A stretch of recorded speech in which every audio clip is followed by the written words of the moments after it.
13th in the championship. The takeover happened as I said it would. People will be, oh, when have we got Leeds?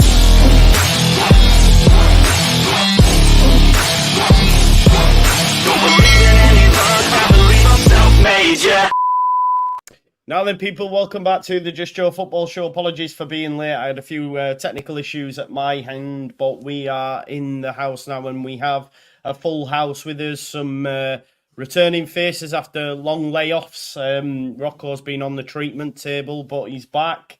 Lockie never leaves, apart from he's had a Strouk haircut, hasn't he? Where's all that gone, bro? I'm inspired by his performances, Joe. Okay. Yeah. And then we've got a new face in the house, Josh from the Leeds Lounge. Josh, how are you, mate? All right? I'm good, buddy. I think it's kind of difficult not to be after this weekend. So, exactly, yeah, buzzing. Absolutely buzzing. Yeah. We are. I did a dog walk just before this, and I was listening to Leeds that, and I'm going to start with you, Rocco, because it was nice to hear someone have the same energy. Because when full time hit yesterday, I generally tweeted out and said straight away, bookmark this, guaranteed to get promoted. I'm not even asked about winning the league. We are definitely going up. And that's what and to be honest, the bookmarks are in the double digits now. I can't lie to you. So, but I told them to bookmark it because I'm not concerned about it at all. Yeah, probably. But Rocco, you had the more or less exact same energy as me. It just looks like it might be a bit of a cakewalk. I know. I'm like, after I listened back and I thought, oh, I'm starting to get a bit worried that I've got carried away. But I mean, that's how it felt yesterday. At the final whistle at the ground, it almost felt like we'd already been promoted. Everyone was just so elated. Everything just clicked, came together. I mean, there's only a handful of times I can remember Leeds dominating a game like that, and then you've got the champagne moments from Rutter to stick in there as well, which is just a joy.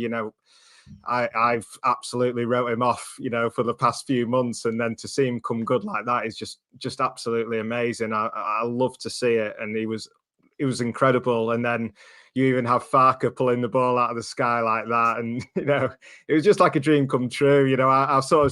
I was up really early this morning. I just woke up and couldn't get back to sleep, and I was trying to remember games that we've dominated as much, and I came up with Besiktas under O'Leary, the 6-0.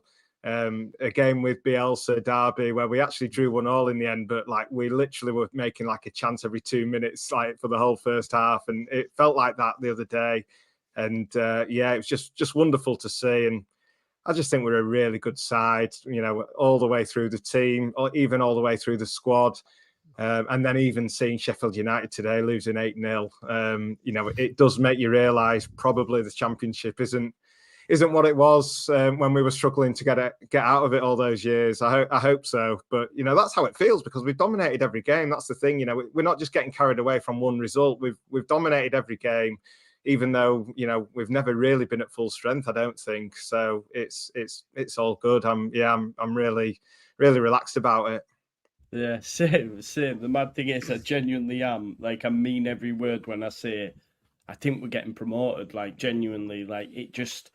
For me, the quality differential between those that drop out of the Premier League and the rest of the division is just massive now. And, and I think it's a testament seeing the newly promoted sides not get any wins on the board. And like Rocco's just mentioned, getting spanked 8-0, that them teams dicked this league. Burnley got over 100 points. Sheffield United were way above the rest as well. And Luton are rubbish anyway, do you know what I mean? But it just shows you that for me, there is, I guess that's why they're trying the profit and sustainability kind of thing. But for me, we've come down, Lockie, with largely, a lot of them could still play in the Premier League. Let's be honest, okay, some of them needed some growth and whatnot. And look, I know it's mad. And I think James mentioned it on Leeds that he was already thinking about the Premier League. But I'm like, oh, Rutter's going to be different gravy next year in the Prem. So I'm like, it is mad though. Maybe I am getting carried away. I probably am. There's still a long way to go. But I just, look, man, 4 clean sheets on the spin. And like Rocco said, the only game where we've been beat was Birmingham. And the team was terrible. We had a front four of Joffy, Shackleton, Pervada, and I forget the other one now off the top of my head, James and Dan James. I mean, and they beat us 1-0 to a last-minute penalty. Yeah, it wasn't like they dominated the game and battered us either, was it? It was a last-minute penalty where they just scraped it when really it probably should have been a draw, and we had a team like you've just said. So that game. Exactly. Lockie, you were at the game. Yeah, it must have been great for you, mate. Especially because, do you know what? I want to give you your props. You banged the Rutter drum for a long time now and said he's a player, he's in there. You've been his biggest supporter. And to be fair, like yesterday was unbelievable. Like it was just lovely, and he's just such a nice guy. He seems as well. So you love it even more. I'm glad I chose that one to go to because I got probably I'll say my favorite player. I like them all, but at the moment he's definitely my favorite player. And just to see him just Maradona Dern people and just have a bit of fun. It's what you go to watch football for, and it's to be entertained. And I was just sat there, and the noises that came out of not just my mouth, but the fans around me when he did some of them tricks were crazy. And he missed one early on, didn't he? Here we go again. But that's the only thing on his game, isn't it? Yeah, and if he had that, he wouldn't be here. That's the thing. Yeah, I mean, if he had that, he'd have kept us up last year. But yeah, just the pure joy of the whole environment and the situation we're in. Not even him, just other players. Just the way in which we controlled the game. You know, the midfield again. Kamara just coming in and just being good. Yeah. Just stuff like that. No worries. Just coming in and doing a solid job. Ampadu just being the best midfielder in the league again. You know, in the world, I mean. Yeah, in the world. Yeah. Sam Byram just being quality. I'm so happy for him. He was free, by the way. I don't think any of us thought he'd be this good. No. He used to be really good, didn't he? But we thought, he won't be that player. No, he still is that player. He just needs to keep fit. And just his 1v1, he don't get beat. When have we had that from a fullback from us? Seriously, especially on the left-hand side, bro. Yeah, that's what I mean. And he gets forward and scores goals. What an header! It just had everything that can get you as a Leeds fan excited. I think, and that's what you want. And even like you look at the defense, Cooper came in and did a good job, apart from one mishap at the start. But after that, you got to have one of them, haven't you? But after that, like solid. You know what I mean? Just every player did their part, and the front four just had fun, and that's what we like. That's what we want to see. We want to see hard work and players expressing themselves. And honestly, what a day it was. Brilliant. My voice is still recovering, but what a time, yeah. The ref, I have to just say that I've never been a ref in my life. He got some rights, dude. Honestly, I was looking around and it's 35,000 people calling him in. And when you're right at the top of the stadium, you can like see them all just like looking at him. Yeah, that's not for me, but yeah. Red. Yeah. What a day. What a day. Josh, like pure vibes, mate. But you must be like really happy, mate. I know we were chatting before we came on. You're a bit like me, the passion merchant kind of vibe, aren't we? You know? Yeah, but, Jay knows. But it was just what a day. It was just quality. It was just so refreshing as a Leeds fan, as we all are, to be so passionate about a team that we know should do so well and that has been so poorly managed over the last couple of years that everything it just seems to start to be clicking. And it's like you've said in past videos, it's almost Bielsa vibes. Like, you know, we're always going to relay him as the god that is Bielsa. But as much as we're always a bit negative, we have to be with Leeds fans because, you know, eventually something's going to go wrong. But it's just a pure elation from this weekend to just see everything clicking, everything working. You know, I mean, I've not been much on the content. I've been lacking massively, really, for other reasons. But, you know, obviously watching everything that I can. And from the beginning, you know, I was, again, like, Rutter's good, but he's not proving it. And just yesterday, I was out my chair yesterday. When he did that turn on the sideline and put him asleep, I was out my chair, like celebrating like it was a goal. Honestly, you can't not be happy. Yeah, like you say, there is problems, but at the end of the day, 4 clean sheets and we won 3-0 and absolutely dominated them. when realistically Watford are an all right side. Yeah. And everyone was like, oh, Watford were rubbish. And I tweeted out a few people. I said, Watford weren't rubbish. We were just better. It's that simple. Yeah. No, I think that's fair. Definitely. Joe, I mean, are we gonna go up, mate? Like, because I was hoping for some sort of like, I was hoping for some sort of I don't know, yes from you, but so then got Rocco for me. No, to hear you say beforehand, you had to actually go listen to some different content to try and get a leveling out. I mean, if you're feeling like this, then they might as well just promote us now, really, I think. Yeah, it's this thing, and I completely agree with Farke. When it's good, it's never completely great. And when it's bad, it's never as bad as we think it is, where it's always somewhere in the middle. I mean, I've seen the talk about how well Melié's playing this year and how badly he played last year. And then last year we made the point of saying, and we argued about it and people disagreed, he faced more shots than any other goalkeeper in the Premier League last season, so therefore was exposed to more mistakes, made more mistakes, conceded more goals. This season, he's faced the third fewest amount of shots in the entire division, which tells you why we're keeping clean sheets, because we're protecting our goalkeeper now. So Farke has managed to get the defense in a situation where we're not conceding chances as much, therefore we're conceding less opportunities, then less goals. And then that's kind of moved up the pitch. You look at Ampadu in the middle of the park, he was just, again, excellent. He's just the engine room of that entire team. He keeps us taking over. He gets us going when we're flat. And then the creativity. What I will say about yesterday and about Georgina Rudder is he's a 10. Can we all now agree that he's a 10 and he's not a number 9? Because you look at the chance that he missed, that's a number 9 chance. And you look at all the good things that he did and the assist that he got and the build up to Piro's goal as well. Where is he? In our half, picking the ball up, turning and running at people. That's where he's at his best, not as the last man.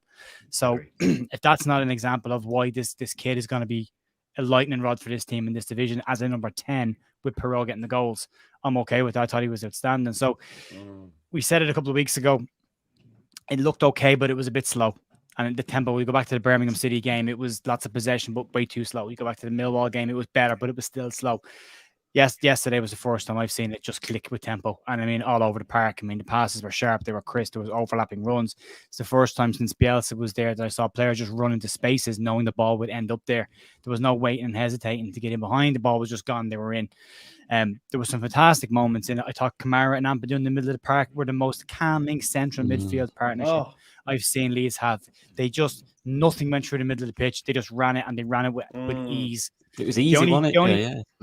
It was a bit easy. And to say that they were bad yesterday, people said Ipswich were bad. Oh, yeah, I'm seeing it. Calm down. It's only Watford. Hull were garbage. They're fifth in the division. Do you know what I mean? Like, it does me. It's not a coincidence. If you want to see if Leeds are good, these teams have looked bad against us. Yes, that's the litmus test. That's the benchmark here. Yeah, you know, Hull go out and beat and. Do you know, Joe? I get shit for celebrating a clean sheet against Chef Wednesday, and then you get shit for celebrating a 3-0 win. You can't win, bro. Honestly, you can't win. We won 3-0. Yeah, but that's come here.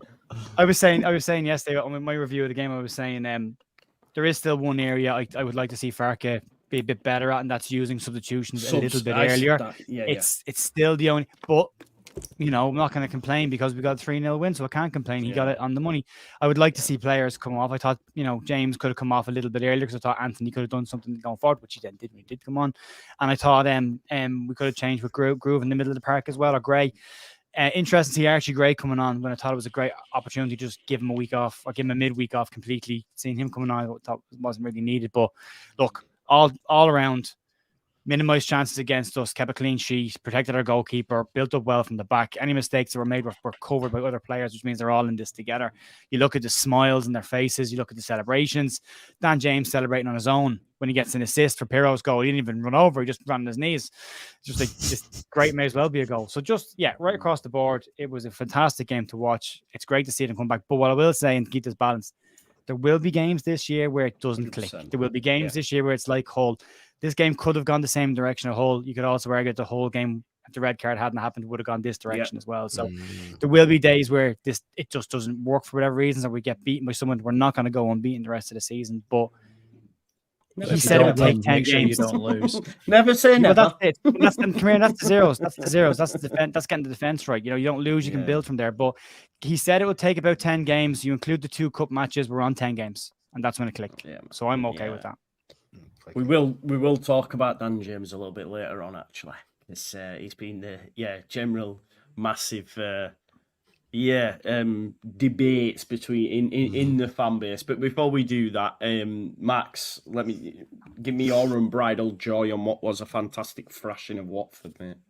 Yeah, like Joe says, it was one of those games where you could sort of see it going Hull City route as the game went on in the first half, and I was thinking, if we score, then we'll run away with it. But if we don't, then it's going to be a slog to get to the end. But when we started to get in the second half and we scored our first goal, I just said to the chat and stuff, I was going, do you know what? Sometimes, I know we'd prefer to be in the Premier League, but sometimes it's nice to be a big fish in a small pond and just to dominate possession, to have the football again, to see our players playing with a bit of freedom, a bit of flair and enjoying themselves, going out and scoring a couple of goals, not conceding as well. What you talked about with Meslier, not actually having to face anywhere near as many shots.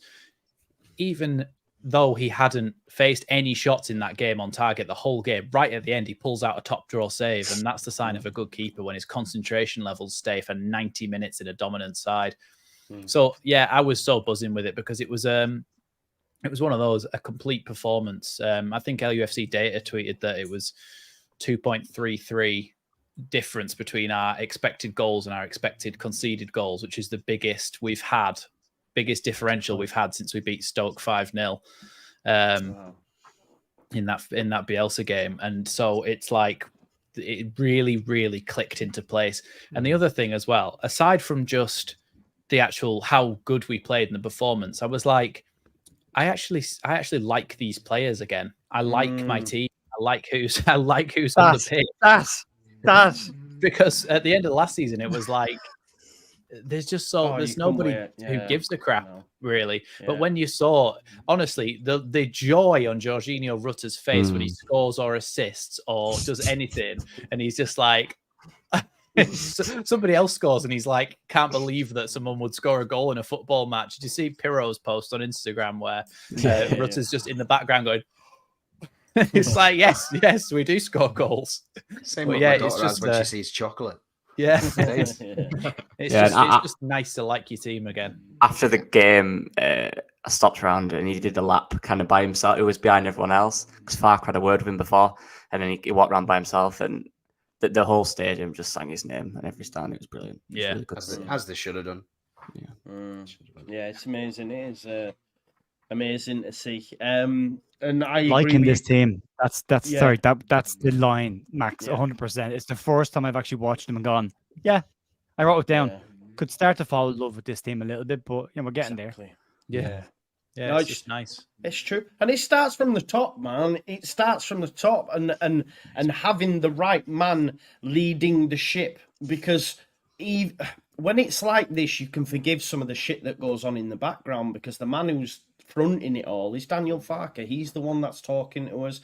He's the one that's fronting up. The way that he dealt with the whole transfer window debacle in August to now where we are now, and then like he's doing like. You can see now why Norwich loved him so much. Why the Norwich fans loved him so much. You can see. He's already just fucking amazing, man. I love it. Honestly, I love it. And then he brings that ball out the sky again as well. And mate. Do you know what I love the best, Is when he puts his hand back in his pocket and goes, and he goes, I'm like, you cool man. Behind him. There's a moment where if you look at the fourth official, he just has a little smirk as he sees it, and then the lads behind the dugout going nuts behind it. The Watford coach as well. One of the Watford coaches was impressed. I see one of the Watford players like that. I kept watching it. It's good, man. The thing is, that was just after Jorginho took that ball. You know, when he took that ball out of the sky, it had snow on it. It had gone that high. Came down, and the first touch was a back heel through his legs somehow to a teammate. And I went, oh! And the commentators, even Bryn Law and Tony Dorigo, like, what was that? Then Farke, not to be outdone, did it himself 5 minutes later. I was like, what's going on here? He takes it down. Farke takes it down and rolls it behind his standing leg. And it stops there. Sorry. It's amazing. No, it's amazing. Chips it to the Watford player. Yeah, if that doesn't show the levels of footballers, he was a rubbish one, and he can do that. You know what I mean? It's crazy. That is true. The mad thing is, it can only get better as well when you've got Spence to come back in. You've got Nonto's currently out injured. Rodon didn't even play, you know.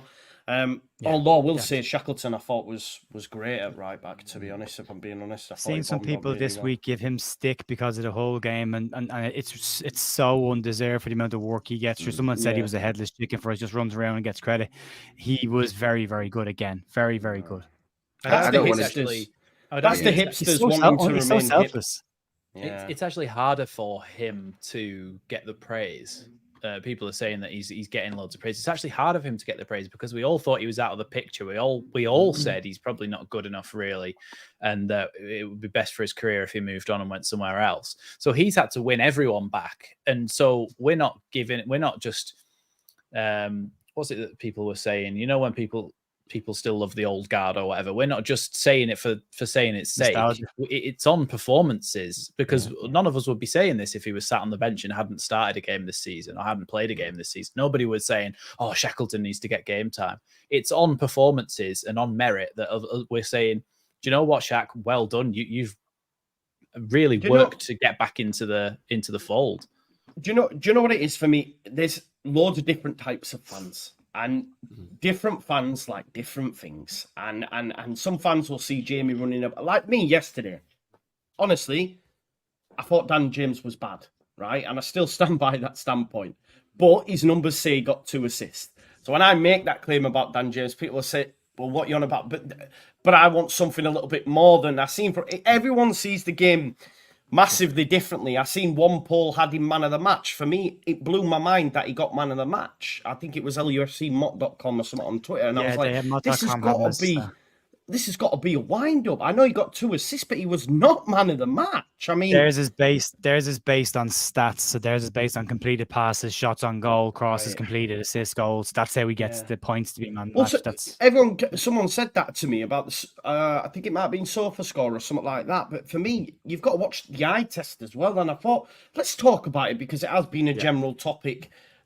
All over social media, people getting called names for saying he was rubbish first half. It's like you're not allowed to change your opinion during a game. But Rocco, I know you had a similar sort of, I guess, up and down roller coaster ride with him in the ground. But, you know, as a viewer, because for me, for example, Rocco, you wouldn't have even been able to get this at the game. But even the penalty, I was like, what are you doing? Because it wasn't a penalty. And his touch was heavy and then he's just fell into the player. You don't get that in the ground. But for me, watching it was even worse because I'm like, but what was your overriding? Like, you come out without knowing. Did you think he had a good performance? I mean, he's getting the numbers, isn't he?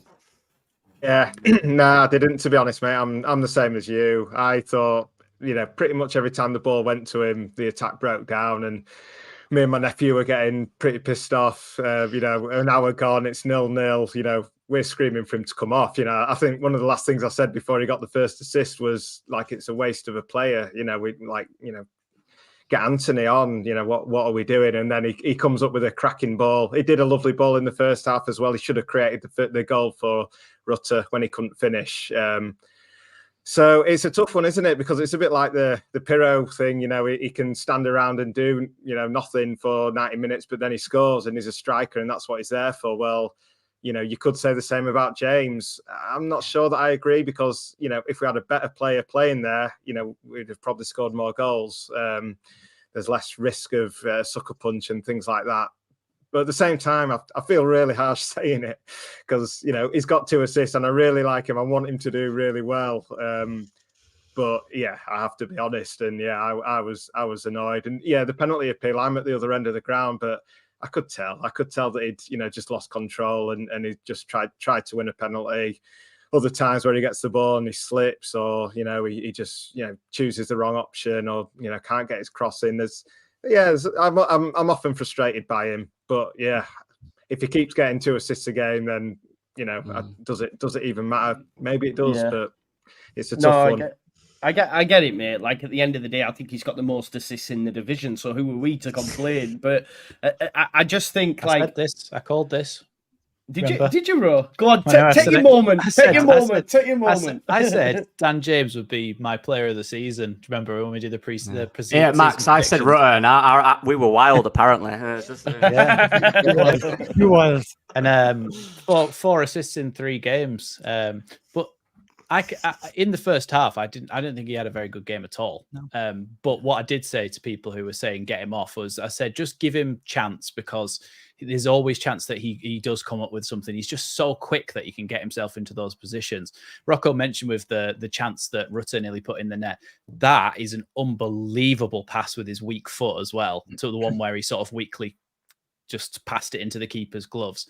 That was an unbelievable pass. And his cross for Pirro's goal, I said that in pre-season, didn't I? I said, if we sign a striker and he's putting crosses in like that, we will score goals. And it's worth having him on the pitch for those crosses. And obviously he ended up getting 2 assists in the end. His first half wasn't great, but I think it's like when we had Bamford playing every week, a lot of people were saying, well, he's crap. The difference is that we've actually got back up, but sometimes a player needs a little bit of a chance to play themselves into form. And Dan James obviously hasn't really had that chance yet. He's only had a couple of games where he started, really. So I don't know. The good thing is that we have depth and we can afford to swap him if we need to. But I do think that he'll get you a lot of assists this season. He'll get you a lot of assists. I said 10 plus, I think, in my preseason predictions. Already. And he's got 4 already. I'd have mocked that. I bet I did mock it, didn't I? I bet I did. I think you pulled one of those phases where you're like, okay, but you're like, you definitely don't believe me. Right inside. It's about what you want out of a winger, though, isn't it, Joe? Like do you want the guy that's going to excite you for 90 minutes but might not get any assists or goals at the end of the game, or do you want someone who's going to be effective? Now, Dan James wastes an awful lot of opportunities because of the style of player that he is. We talked about this last week as well, during the week. We have to accept that Daniel James is not a finisher. And when he gets chances in front of goals, chances are he's going to miss them because he's not an instinctive finisher. It's just not in his game. But the 2 balls, the one for Rutter that he missed and the ball for Pirro that he scored, are pinpoint. They are fantastic. And if you go back to pre-season, he was putting those kind of balls into the 6-yard line in the pre-season games we were watching as well. We didn't have anybody to get on the end of them. There was nobody in the box. So he's been effective over maybe outstanding. And that's maybe what Fark is looking at, going, well, look, yeah, you might not beat everybody and run around for, and have loads of skillful moments, but when we need to get balls in certain areas, you'll be there. I disagree on the penalty. I can understand why people think it's not a penalty, but for me, if you want, hang on, no, man, come on, go on then, go on. All right, as a striker, there's a way you hit a ball when you're going across a goal. Okay, if you look at Dan James, don't look at his upper body, look at his right foot.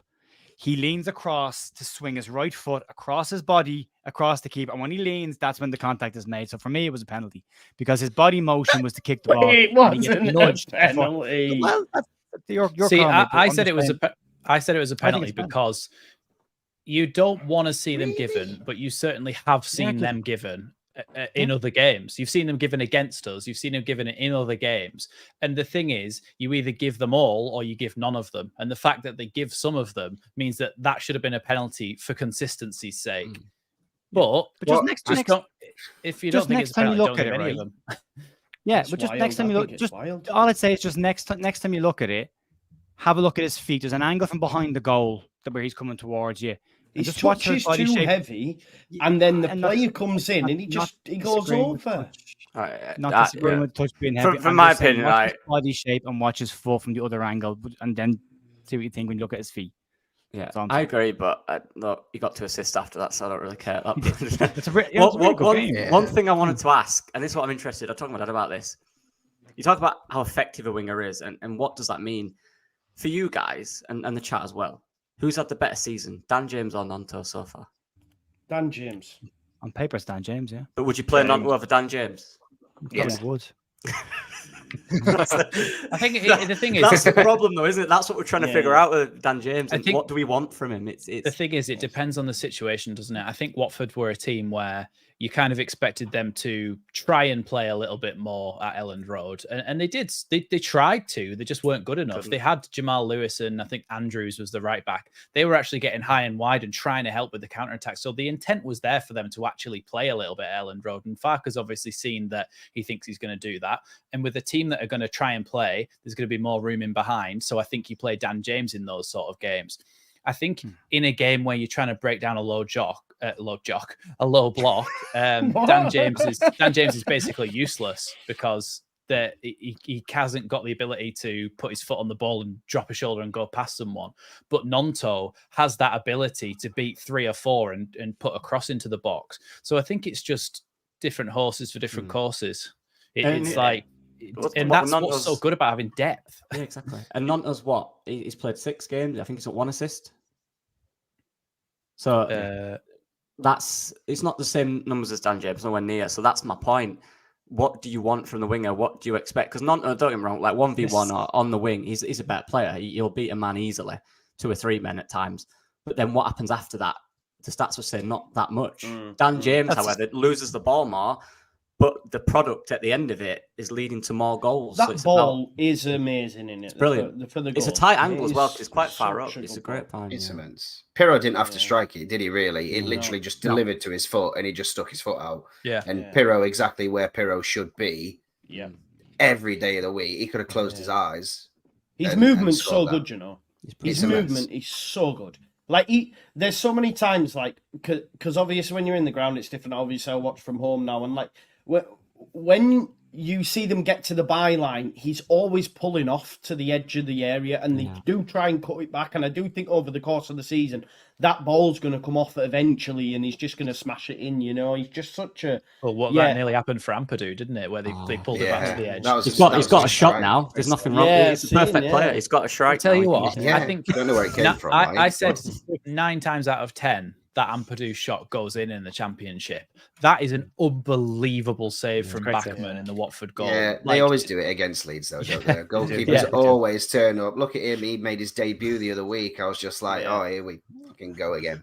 Yeah. I know it did have a feeling of that. Like, I think someone said earlier at halftime, I was saying, like, we need to get a goal before halftime because their coach surely is going to change it, and he did. I think he went with the back 3. I think he moved Serralta and then brought in a DM. But I mean, they were okay for 10 minutes.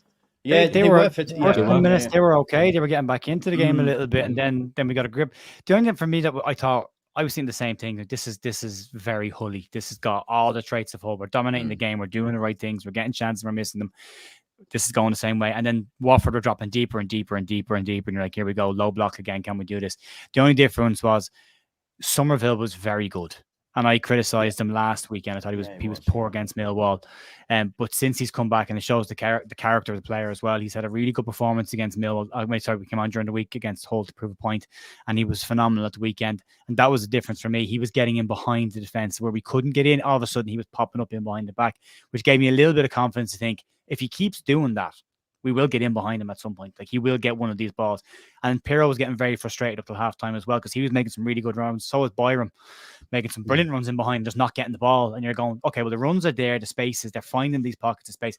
One of these passes will land and we'll score. And we did. Yeah. So there is a difference. You can clearly see they are working on a low block and how to pick holes in it. Yeah. So that's great to see as well. Do you know the mad thing is, yesterday, if we score in that first half, folks, it could have been 5-6. We battered. Honestly, it could have. It could have been. Is that 5-6. Not just the most Leeds thing to say, though? It's like, yeah, we won 3-0. Should have been 5, though. You want more. Always want more. Yeah. That's why I was screaming for a penalty, because I wanted one in the net. It's quite funny because Rocco, I was thinking exactly the same. I'm listening to Leeds, that just laughing my head off. But we've got Southampton up next, and I think it was mentioned on your pod about. I said it, man. They conceded 9 against Leicester. I'm like, you just never know. You just never know. They can't sit back against us. He has to go forward and try and win like him, or he's going to lose his job. Yeah. That's what. They're 15th. And at the back, they're so poor. They're poor, really poor. I've not seen them. I saw them against Sheffield Wednesday on the first game, and I was really impressed. But then, obviously, they've had a bad time. They're down to like 15th now. Is that right? Yeah. Lost 4 in a row, I think. They've conceded the most in the God. division as well. I think they've conceded like 18 goals or something like that. We've got Southampton, eh? A 1-0 win for them, then, isn't it?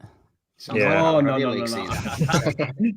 I honestly don't think it will be. I just think they're just going to be too open. They're going to be too open, and we just seem to have a killer instinct at the minute. I know it takes longer than we'd like, but I just think, like yesterday, every time we went forward, I thought we were going to score or we're going to create a chance. Like even if you look at the Hull game, I think at half time we had 9 shots, 5 on target in the Hull game.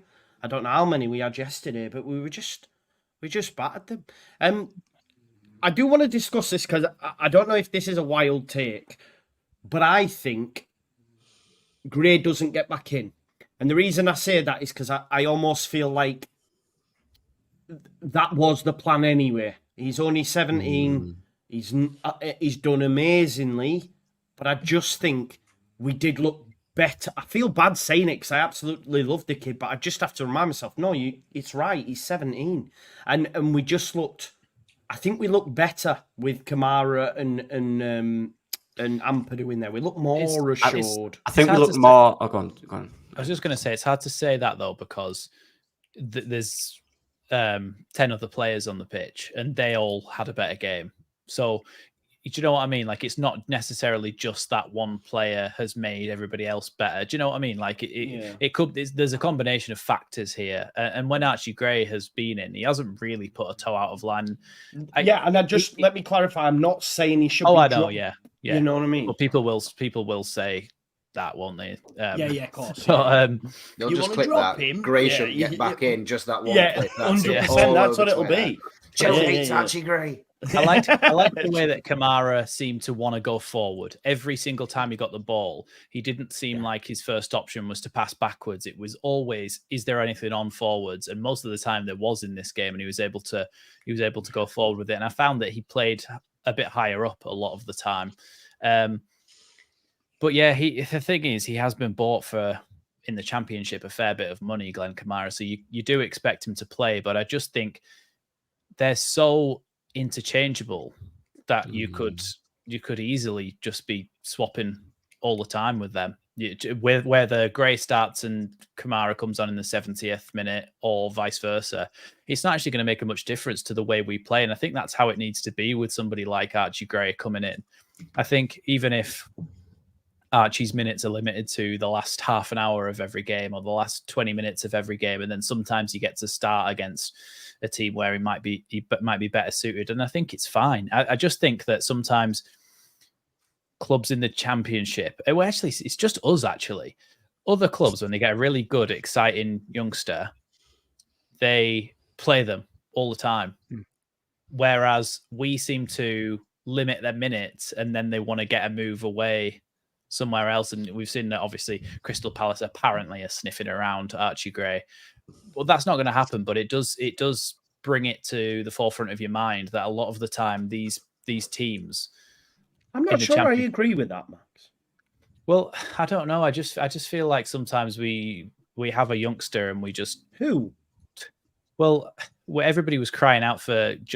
Obviously, this is before Joffy's sort of gone off the boil a bit. Is he, though? No, but this was like 2 seasons ago when we had no champion. We had no striker. We've had other players where we're just like sort of just not playing them. No, because if I think to when we had players that actually could play at the level that we were at the time, obviously Joffy came in when we were in the Premier League. Maybe if it were Championship, different story. But maybe. I just think of the likes of Byram, Cook, Taylor, etc. They all got played every game, and that's why they're all broken. Do you know what I mean? They literally are all broken. They've all had bad injuries throughout. Yeah, it's just a delicate balance between giving them enough minutes and giving them too few minutes to the point where they want to get a move away. Yeah. Same with O'Leary, wasn't it? All the O'Leary babies, that like none of them fulfilled their potential. Like they were all broken as well. Well, I feel like Archie could have. I mean, he might have really enjoyed himself on Saturday. Like he probably would have had his best game, and we'd have all been raving about him and wondering how Kamara was going to get a kick. But I do think Kamara played very well, and I think he will keep his place. And I think because obviously Gray, he will have, he's going to go off the boil at some point. 17-year-olds do. So yeah, it'll be very interesting to see how Farke manages the situation. I feel like Kamara will keep his place on Saturday. And things change all the time, don't they? Injuries, suspensions, defeats. It will happen. It's impossible to imagine, but it will happen. Have we seen Farke really deal with this sort of situation before? Because I don't think he didn't particularly have any amazing up and coming youngsters, did he, at Norwich? Or maybe Ben Godfrey and Todd Cantwell. I think with Aaron's, he just played him every game, didn't he? Yeah, I think they had an injury, so he had to. Yeah, no other option. And then he was really good. And that's what I think, having a manager like Farke who kind of understands the situation Archie Gray's in will help. He'll know when the limit is. And I think where Kamara watched him, it was just so mature, which obviously when you watch Archie, although I guess he plays like a 25-year-old, you can still tell he's a young lad. But with just, he's always running and everything. It's brilliant. But Kamara's just in the position all the time. He just seems to be in the right place at the right time. And he'll get the ball, give it to you, move into a better position, give it me back, I'll give it back. It's just so good. But what is interesting with Kamara is he plays on the left, and it's quite obvious how left he does play. So there will be games where, that might not work, or it might be games where you need a bit more of a physical player, because I know he can do the physical stuff, but I still think Archie's got more legs than him. I think when you have that real physical battle, because Archie showed a physical battle doesn't bother him in this league. He's come up against some proper physical players in the middle. I think Malumbi and Mossy and all them lot didn't bother him. So I think there's times in which Archie Gray can come in and do a job. There's times in which Kamara can come in. Because Watford's midfield was all technical. There was not really any physical in there. So Kamara just had a decent day at the office and good options though in it. I think that's the best we can take out of this. They're both capable. Refreshing, though. Yeah. It's massively refreshing that we're having this conversation as Leeds fans. Who's going to come into the side rather than, they have to play because we have nobody else. Yeah. So at least taking a positive from that, it's like if I see Archie Gray's name on the startup sheet, I'm happy. If I see Kamara's name on the startup sheet, I'm happy. And that's a very strange position to be in after the last couple of years. So I'm just going to basically trust Farke and just crack on and just watch us absolutely demolish everybody. That's the thing, innit? Like, Joe touched on it earlier, and I was bemoaning it during the game as well, mentioning subs. Yeah. I'd have sub James at half time. I genuinely was saying that. Bring on Jadon Anthony. And he comes on and gets 2 assists. And when Daniel Farke has made his changes, they've all impacted the game. There was the one where obviously James got 2 assists against Millwall. I think one of them was chalked off maybe, and then Jadon Anthony comes on yesterday. I really like, it's gone underseen because of everything that came before, but I really like how Jadon Anthony held the line as well and just showed where he wanted the ball. His movement's excellent. Yeah, it was. He just ran across it, didn't he? Yeah. He had a sighter, didn't he, earlier? And it wasn't a great shot. It was a bit. He did against Millwall as well, didn't he? Yeah, he did. He sort of beat and scuffed it. So I think the more he grows as well, he's going to get goals as well in this team. I think he'll probably want to stay. No disrespect to Bournemouth. He'll got promoted and said, you know what? Fucking keep me. Because look at this stadium, man. It was bouncing yesterday. You could see it. You could feel it. And it's great. Better than 18,000, isn't it? In a shed. That's what I'm saying, mate. Yeah, especially double the size. People, we were just talking, though, there, how it's great to be spoiled for choice. Let's just... So, I'll go around, but I won't ask you all the same one because it's... It'll get pouring otherwise. But Rocco, Shackleton or Ayling for Saturday? Shackleton, yeah. I've been a massive admirer of Ayling, even in, while he's been getting pelters the last few months and probably a year or whatever. But I think Shaq's doing really well. I want to see him play. And I'm sort of starting to feel like Ayling is, I think he is on the wane. Shaq for me. And that's the mad thing. Before yesterday, I'd have said no. I'd have said no. But actually seeing how well he played yesterday, I was like, no, he played. You just really know he's well got the legs to get back, and that's something that you just feel so much more comfortable with, isn't it? You just go, Shaqs would be able to get back. He's got the legs for it. Whereas with Ayling, you're like, oh my God, look how high he is. He's never getting back. Nice well, they had their one chance, didn't they, when Ayling came on? So it was, and I'm not blaming him. It's not his sole. I mean, he was one on one with the player who had the shot, and he didn't stop the shot. People are using that as a narrative to spin on. It was coming for about 5 minutes up to that. They were starting to get gaps in mind. That's where maybe there was gaps starting to appear at that point anyway. But 100%. Lockie, Anthony or James for Saturday? Anthony or James? Who's the other winger then? Somerville, won't it? Okay. James. You don't really want to say that though. You're just saying it's the numbers. Everyone here. Yeah, but you did say that you did say that they'll have to come out and attack us. Does anyone think James should start ahead of Anthony? Yeah. Lockie, are you being James? No, I do, because at the end of the day, the product is there and he's shown how he can impact a game. Anthony's still, I guess, still getting into it. I don't know if we don't know what he's like for 90 minutes. I don't know if it's too much of a risk against. I know they're not playing well, but it's a team with good players in Southampton. You play the guy that got 2 assists. I'm trying to push my James narrative on you all. I'll let you make your own decision. No. I think the only tricky one. I don't think he'll make any changes. I think it'll be the same team. Yeah. You don't change a winning team. Yeah, well, here's the next question then. Played like that. Here's the next question then. Joe, Cooper or Rodon then if you don't change it? Cooper. Really? I mean, if you're a player, if you're a footballer. No way, Rodon's got to come straight back in, surely. Well, it depends on the question, doesn't it? Like the angle you take the question at, because if you're a footballer and you've come in, you've waited for your opportunity to get a game. You sat on the bench or whatever it is, you get your opportunity, you win 3-0, it's your first home win of the season, it's the most complete performance the team has put in this season. You don't expect to then lose your place because we didn't play badly, we won the game, it's the best we've been all season. Why would you change that? There's momentum there. You don't change that. So it's regardless of... Surely he brings him straight. It doesn't matter about who you've got on the bench now. It matters about that team that you started with, got you 3 points and did everything that you asked them to do. It's a very... If I was a footballer, if I was one of those players at the weekend, I'd be very disappointed if I lost my position at the weekend. Yeah, but lost his position after Ipswich, didn't he? He played really well and Farker brought someone back in. I think he'll bring back a Rodon. Yeah. Same. It was a forced change, wasn't it? It's because of injury. Yeah, it was. Yeah. Not an injury. Red card. That's why he played Cooper, not because of form. If the question is preference, the preference is you know where I stand on Cooper. Well, I asked you would you change it, and you said no. I said depends on what angle you're coming at the question from. If you look at a winning, you don't change it. Would you change it? There's only one angle in there. No, there's not. Do you change a winning team?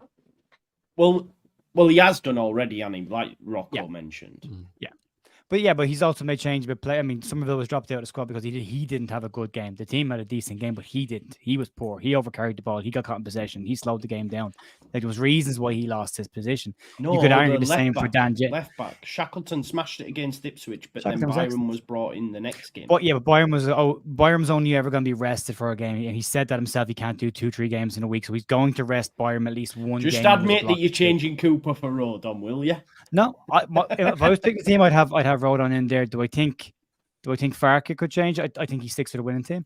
So for me, the thing is, right, so this is what, from Farke's comments, what he says about this leaders. He likes the leaders, the guys that have been here. He said he always wants to lead. The leadership group. God, I've got PTSD. Now, say that again. Yeah. If Ayling's not playing and Cooper's not playing, does that mean Ampadu's the captain? Does that mean he's the leader? He gives it Stroud, doesn't he? He's already captain Stroud. That was against Salford, though, wasn't it? I don't know if that was just a... No, because weeks ago as well, when he took Ayling off, he did the same thing. Jet Spence made his debut, gave the stroke, yeah. Okay. Gave it Stroud. He don't come across as a captain, does he? I think it's more a case of he's been there longest, maybe. I think they just picked the most handsome player. Yeah, because I'd give it. I'd probably give it Byram, to be honest. I know Ampadu's amazing, but I just think because Byram's been here before, and I'm a bit of a romanticist. Is that why? No, are you? Also, just looking at Southampton's front three from the weekend, you've got Ryan Fraser, you've got Adam Armstrong, Che Adams, and then you've got Edozie and Sulemara. So they're quick.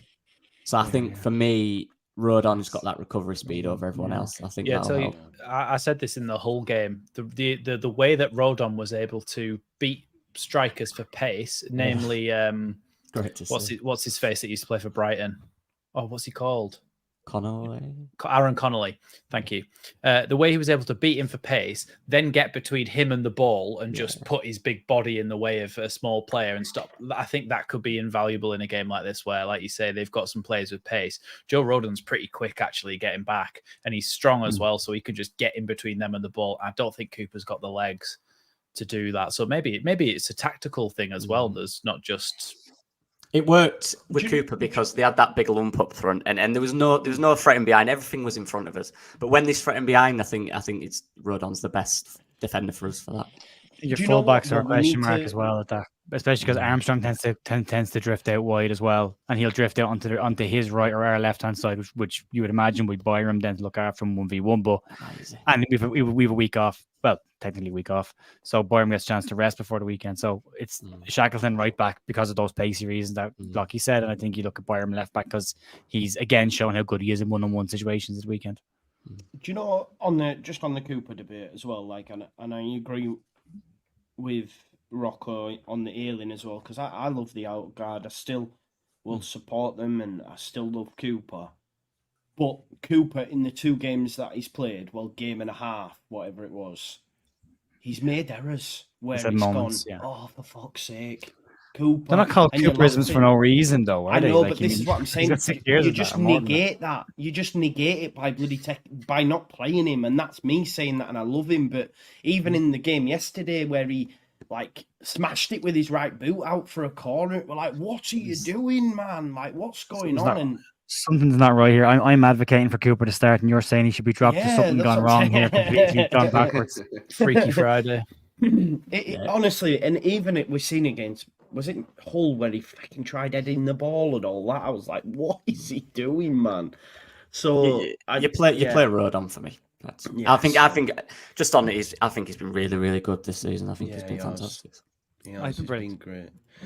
We did have a super chat come in. GR _R, I think. Controversial question: if Harrison stayed, do you think Parker would make him better mentally?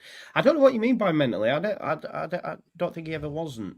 But how be it? Do I think he would have improved him than what he had last season? If that's your question, then yes.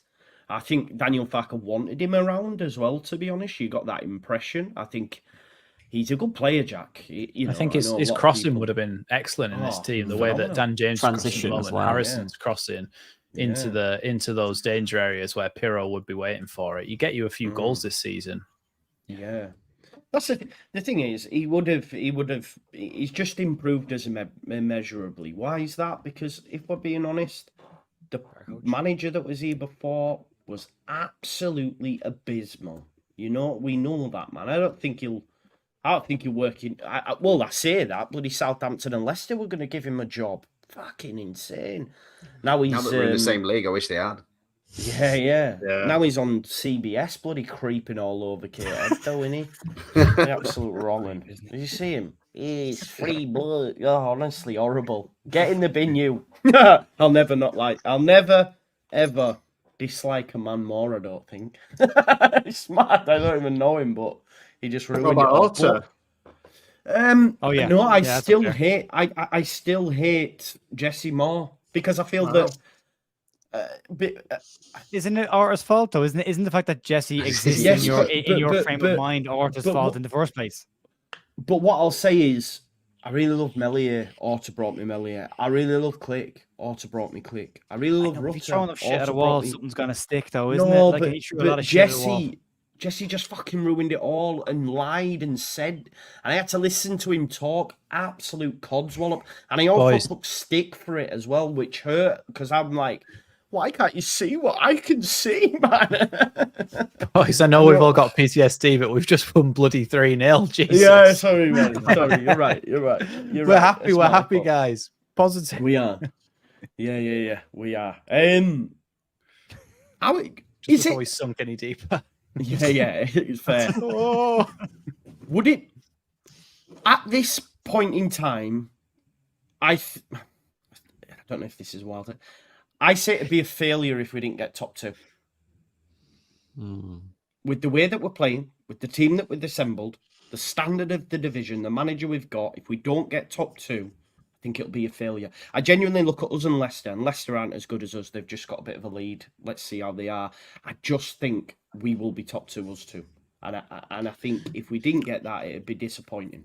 Was Bielsa's first season a failure then? No, because it's not. You can't compare it. And the reason I say that is because Bielsa came into a squad that was perennial, getting beat 15th. Whereas this after this amount of games, it was a similar situation where we're thinking we're looking unbelievable. We had that before on Monk though as well, where we looked like we could be a good challenge, and then after Christmas it all just collapsed. So you always kind of that, and that's where I am with this one as well. There's different expectations. There's expectation with this. Fair enough. There is. I was probably still like pinching myself at that point, whereas now I'm more expectant. You know, we should be beating. I'd like to see us do what we did yesterday to a couple of more teams soon before I get to the point where I'm thinking top 2 guaranteed. Yeah. I still think we're good enough to get up this year, but I'm not. I've seen it too many times where we collapse after Christmas, so I'm not ready to just go absolutely we're guaranteed. But if we can put a few more of those performances in, then I think then there's an argument to say okay, it's consistent now. It's not just a one-off, because right now we've seen lots of nice things up till this point, but that's the first complete performance as far as I'm concerned we've seen. So it's only the sample size of that is 1. We've still not won 2 games. We've not won 2 games in a row yet. Millwall was great. Millwall was very good, but I still don't think it was to the level that we saw yesterday. I don't think it was. I mean, we just didn't stop going forward. Kept going. And then we looked almost unlosable. It did. I said to my partner, 2-0, I said, we're gonna win this now. That's that done. And she got walked out of the room because she goes, I know what's going to happen now. I'm not going to be here when you react to that, so I'm off. So she lit, and then with the room 2 minutes, and we scored a third, and we're like, well, there you go. See, you know with Leeds when they're on it and when they're not on it. You know when they're going to win and when they're going to blow it. You can smell it. You can feel it. Like, so yesterday was different, but for me, I just need to see that a couple of more times. If we do Southampton like that next weekend, yeah, absolutely, 100%. Yeah, we need a proper winning run, don't we?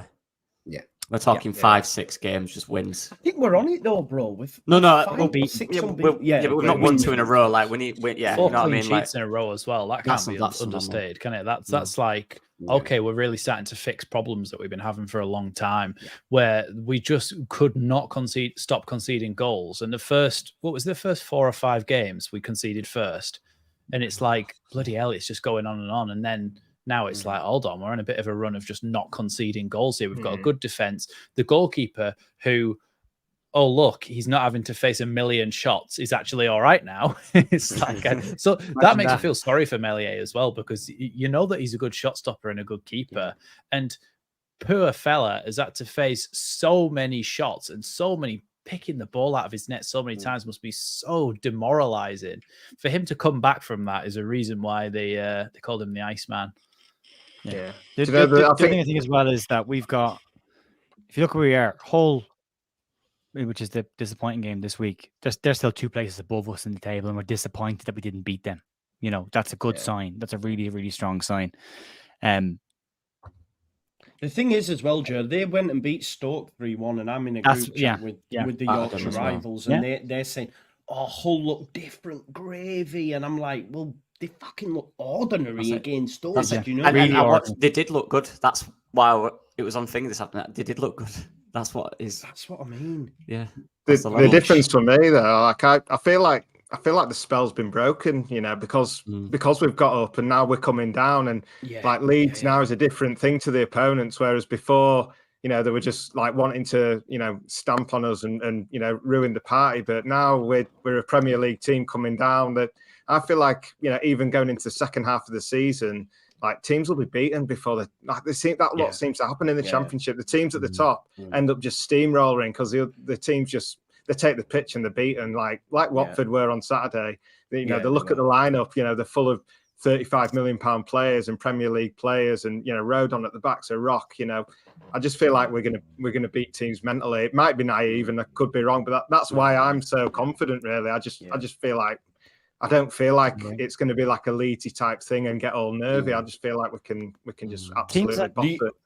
Teams are not going to be able to defend like they are now come the second half of the season. They're fresh leg, they're fresh out of pre-season. Teams are at their best right now. So you go into the second half of the season, if you got the teams in the bottom half of the table, or especially the bottom 6, who are getting beaten every single week, who then have to turn up at Ellen Road to a Leeds team that hopefully by that stage has momentum on their side and is just cruising.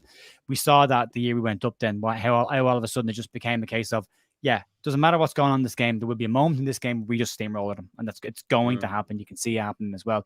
And then you take into consideration that Rodon didn't play yesterday and Willie Gnonto was out injured. Go back to the start of preseason. If you've been told one of your best players is going to miss a game against one of the top 3 or top 4 teams in the league, and one of your big signings coming in is going to be out as well, and Jed Spence was also another one of your top signings is going to be out, and you still go and beat them 3-0.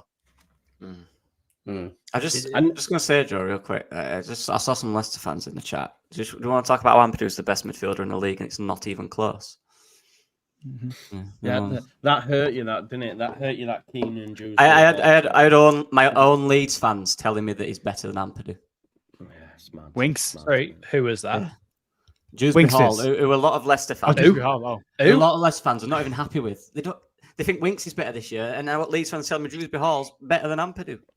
Well, on current form, a different kind of a player. Sounds like a place you'd get married, Dewsbury Hall. We constantly say that. I'm just popping Dewsbury Hall for some shopping.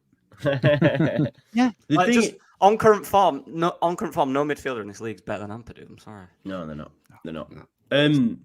The thing is, as well, what we have now that we didn't have last time is Daniel Farke.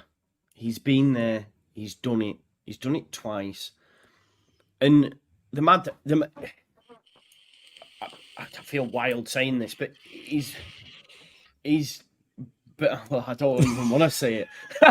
but the point I'm saying is, like, he's going to be better suited to getting us up than the big man was. Do you know what I mean? In terms of, I think what we will get from Farke is at times maybe even a bit Joe says Farke is better than Bielsa. No, but even a bit of pragmatism in moments and stuff. You know what I mean? Yeah. I just think he will ensure. Like, if we look at when we went up and we played that Barnsley game. Oh, it was horrible.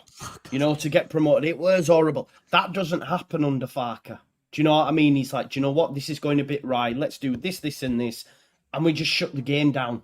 We just shut it down. And I think that's another thing that's why, like, when that bloody second tier we're talking about, it's the least ambitious managerial appointment to bring in Farke. It blew my head off because it was like, what, the guy who's won the division twice is the least ambitious. Mental. Yeah, but they're a bit, No, soft I get in the it. head, to be fair to two of them. Let's be honest. They were doing. I feel like this team's. Sorry, Joe.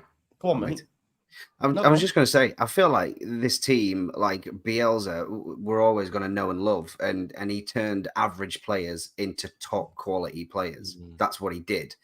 Bielsa said with his methods, I've got 3 years with this team. Whereas with Farke, he's got better players, I'd argue, than Bielsa had when he first came in, quality-wise. So what I see with this team is what I'm really excited about is longevity. I can see if this continues, and obviously it's all based on performance. If it goes down the crapper, then Farke's the first one out. That's just the way football goes. But the longevity, if we can keep sustaining this, I see Farke taking us up and then carrying us on, and the 49ers then doing what we should have done in the very first season where we finished 9th, going, right, this team's good, now invest to stay there and build up. Whereas they tried to cheap it, didn't they? They were like, well, this team's going to keep us there. And obviously we saw what happened the next year and unfortunately the following year. So that's what I'm excited about, is the longevity I see with Farke. And that's great to see. Bring me the Conference League by 2026. I want the Conference League by 2026. Jay, he's shaking your head. You're lucky he didn't say Europe by 2025. next season, yeah. I'll do you 2028, Joe. Okay, let's haggle for this. Can I ask for I want at least 2 mid-table, non-eventful Premier League seasons before I even get excited about it. But I think we get under Farke, though. That's the point I'm making. I think that pragmatism, because boxing clever. It's been levelled at Farke, and I think that to go back to what the people in that second tier pod said, they said that basically anybody's argument who said it wasn't a good appointment was that, he failed in the Premier League. Well, first of all, we're not in the Premier League. This is for the Championship. And then when you do talk about the longevity of Farke, he came up with his Championship side, and they were a good side, and they won the Championship, but they weren't strengthened in any meaningful way. So you imagine our team, which is already probably better than their team that got promoted in terms of actual quality of players. If we go up and then we start to operate in like the price range of what Villa have been spending this season, bringing in people like Pau. Obviously, somebody like Pau Torres probably wouldn't have gone unless they had European football. But you know what I mean? Spending 30-40 million pounds on each player in the spine of a team.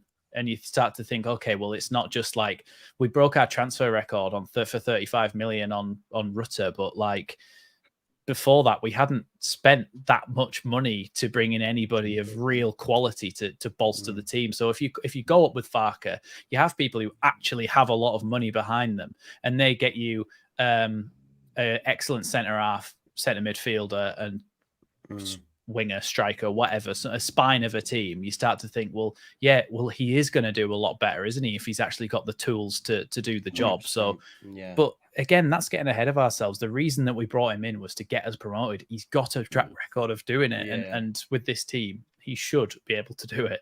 Yeah, I think how much they're backing him now. Yeah. I was going to say very much the same thing. If you look at what Parag Marathe said about him in the initial interview that he did after the takeover went through, was that maybe this year we couldn't back him as much as we wanted to because of profit and sustainability, but there'll be ways around it. But next, if we do get promoted, that's when we can see if this model can flex a bit more than we saw on the Radrizzani. You've heard Kinnear say on the Square Ball podcast that had they been in a year earlier, chances of us going down probably wouldn't have happened. We'd have shopped in a different market, all that kind of stuff. So you're hoping that if this does click, when he gets up there, he will be given more than 16 million quid to go and invest in the team to make them stay in the Premier League and push them on. There will be consistent funds there every single year for whatever amount of years afterwards to keep building on the team. And we won't be shopping in the 20-25 million pound player bracket area. We'll be shopping in the 30-40 million pound bracket area, which will change the kind of squad that we have as well. Plus the players that have been brought in. And I'd argue this, if you can get the likes of Spence and Rodon kept, if you do go up, you've brought in some really good players there that are probably mid-table Premier League caliber. Anyway, you brought in a Bulgarian international in Gruev. See what he's going to be like. Ampadu's used to the Premier League anyway. He's played there, and for me, I think he'd be comfortable enough with there anyway. So you're not going in there needing to do what we did last time, where we need to probably over 3 years overhaul the entire squad. You're probably looking at going, these lads will be good cover now. We've got good rotational value here. We need to bring in 4 or 5 really top players, and then to Sam Allardyce's point about you need to have at least 1 or 2 world-class players in that team for you to progress. And that'll be their goal. But it's not going to be a huge overhaul like last time. One thing I was going to ask, it's just a conversation. Say we got promoted, right? I know we're talking about the future, but say that happened in whatever year, and Farke gets promoted. We play like with the way we are now, and say a top manager wants the job, and I'm talking, guys that have done it in Europe, Arne Slot, those type players, managers, Gallardo, people like that. Do you think the 49ers take the opportunity or stick with Farke? Depends how it's going, doesn't it? I think it's all situational. If we've lost 5 games in a row, then they go, do you know what? No, say like pre-season, we've just gone up, and then the opportunity comes then. No, I don't think so. In that case, I think they'll trust him.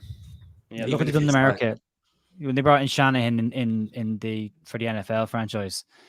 It wasn't great to start off with. It was shaky, but they were confident they made the right decision. They were confident that what they were getting, they were back in the right way, and over time it would start to prove itself. And they haven't replaced him, and they've had some rocky times under him as well as some really good times under him. But they've stuck with him because he's proven he can do the job to what the standard they want him to do it. So, but they also understand sport and that you will have some years where it just doesn't go your way. Like it's the second season we had in the Premier League. Just sometimes teams figure you out a little bit, and you've got to change your squad a little bit. So I think if it's going reasonably well, and I definitely don't see them changing them, because a lot of people said that Lockie in the summer was, he'll get us up, and then we'd get a Premier League manager. I think they back him. I think they back him when they go. I agree. Yeah. I think, there's been talked about in the past that first it was the Leicester model that we should be following, right? And obviously when that went down the pan, they said, it's the Brighton model. But to be honest, I don't think a club like Leeds, it works for the Brighton/Brentford model. I don't think you can play Moneyball because of the size of the club. I think because Brighton and Brentford are underdogs, they don't have massive stadiums, they don't have a massive amount of money at their disposal, that they kind of have to play that game. I think it's more likely that we should sort of be going down the Villa model route of things, which obviously they survived luckily one season, but when they got the right manager in, they really went on to do something. And being able to just get that, what was it? Was it 8th or 7th they finished in the end? Just having one good run in a season and finishing there, which is not actually, yes, it's difficult, but when you actually look at Villa's squad compared to some of the other squads that were in and around them, they just had the manager to push them that extra bit. Then you start to attract talent where you can be paying 30, 40, 50 million pounds for players. And I just feel like that's more of, you can see ourselves in Villa more than you can see ourselves in a Brighton or Brentford, if you get what I mean. Like similar sort of size of club, similar passionate fan base, and probably similar amounts of money to spend trying to get up there in the Premier League. But it's just, yeah, it's been talked about the Brighton model, and I can't see us particularly picking players from the 3rd Venezuelan league and suddenly making them into £80 million players. Leeds model for me, like I feel we just have to take advantage of the fans, like make the stadium big. Like at the moment, you know, Ellen Road it's the stadium of a club that's a sleeping giant. Even if we're in the Premier League, like players are coming to a club that's still a sleeping giant, really. But if the stadium was 60,000 and full every week, not only have we got the massive turnover, and you know, we need to start behaving like the size of the club that we are, and I think that'll help attract players as well. So I'd love to go down that route. Funnily enough, it's the route that Ken Bates always used to want to take, like do the stadium and then we'll worry about the team later, which it used to infuriate me. But I think for the position we're in now, that's what I want to see happen. I feel like the squad we've got now hopefully could hold its own in the Premier League and just concentrate on building the ground to something that's worthy of the size of us. 100%, I agree. And just talking about that squad while we were looking, I had a look at the Championship stats. I know it's still early days, but most clean sheets, Ilian Meslier, most assists, Dan James, most goals on 5, Pirro's on 4. You know, we could end up the season with the fucking job locked, you know. CR81 says, love all your channels, lads. Would be sound this season. Trust and believe. While we're talking about that, folks, there's been over 1,000 on tonight's video. If you haven't already, please do smash a like, but then also go to the description because you've got some of the great podcasts and YouTube channels in there as well. Leeds View, Leeds Lately. Make sure you check out Josh's channel as well, Leeds Lounge. 53 subscribers, by the way, so that needs to change quick. So quickly get that smashed up, folks. So does the consistency with content as well, Joe, to be fair. Well, pull your finger out, mate. Pull your finger out. I'm on it now. With a team like this, I've got to. Yeah, sliding into my DMs asking to come on, and you're not even putting videos out. What do you think you're doing? No, you don't ask. You don't get there. You know? Yeah, exactly. That is true. Don't say that, man. Everyone will be sliding in there. Lockie and of course Rocco as well. One of my staples is the Leeds That podcast. It's always a great listen, so make sure you check it out. And if you don't know, Rocco writes books as well, so you can check them out. It's been a great episode, folks. Great episode. Great time to be a Leeds fan again. I can really. I sensed it after that not after the podcast, sorry, after the press conference last week when he spoke before Hull. I thought there's something turning, and the trains are going, and I think it's going to be a bit of a runaway train. You know, might have a few bumps and dumps, but outside of that, I think we're going to romp it. Yeah, is that what Forshaw once said? Romped it, mate. Yeah, that's what he said. We'll do a Forshaw. We're going to romp it. Check out everyone's channels, and we'll see you after Southampton, where hopefully, I mean, put it this way, I'm going Leeds over 5.5 goals. We're going wild. We're going wild. No, but thank you so much, everyone, for watching, and we'll see you in a bit. Cheers now.